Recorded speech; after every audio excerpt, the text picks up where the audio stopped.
Professor Luke Yarbrough, it's so good to have you here today. It's wonderful to be here. Good, good, good. Listen, the people want to know, where on earth are you from? In terms of my training, I come here most immediately from two places. I did my undergrad and graduate work at Princeton University in different departments. I was in the history department as an undergraduate, and then I spent a while in Egypt. I was studying Arabic there for a full year, and after that I spent a year freelancing and traveling. Really enjoyed it and applying for grad school, and ended up going back to Princeton University in the Department of Near Eastern Studies. Mm-hmm. And with whom did you study when you were there?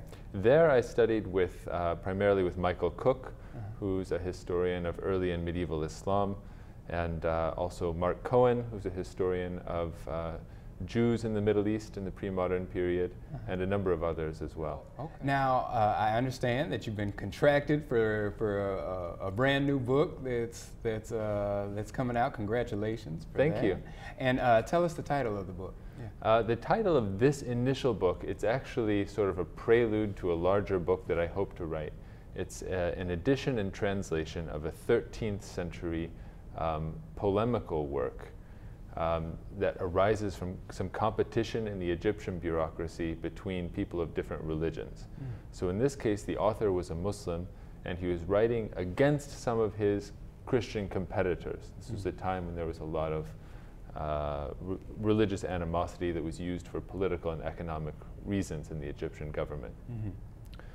So the title of this book is actually Unsheathing Ambition's Sword. It's a very ambitious and hostile work. Yeah, yeah. Well, you seem like that kind of person. No, so this sounds quite intriguing. So tell me, what drew you to this in the first place? Broadly speaking, I've always been interested in history. My interest in Middle Eastern and Islamic history arose actually from studying Arabic when I was an undergraduate, and then living for several years in Egypt. I realized that there was a long period of the history of the Middle East that is very little known, relatively speaking, in North America and in Europe, and for which we have many, many fascinating and very complex sources that really remain to be tapped. So that's what drew me into the field, broadly speaking. The more specific topic that I'm interested in is the history of non-Muslims who've held positions of political power in governments that call themselves Islamic.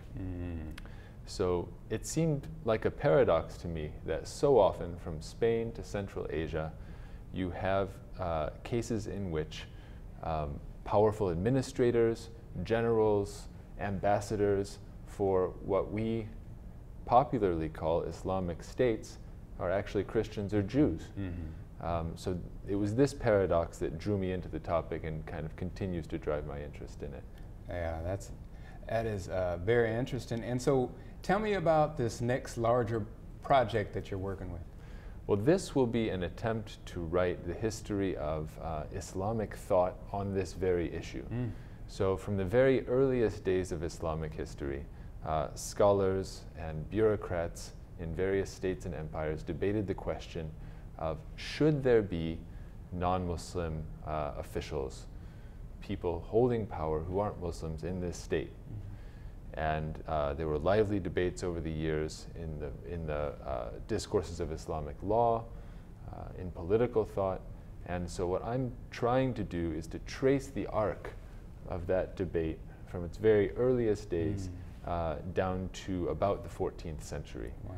Wow. Various people have written on specific aspects of it, but no one has put it together in a synthetic history and tried to explain it kind of outside the usual sphere in which it's explained, which is just as Islamic law. Right. No, that sounds fascinating. Well, Professor Luke Yarbrough, thank you so much for the work that you're doing, and we're lucky to have you in the St. Louis University Department of History. I'm lucky to be here. Thank you.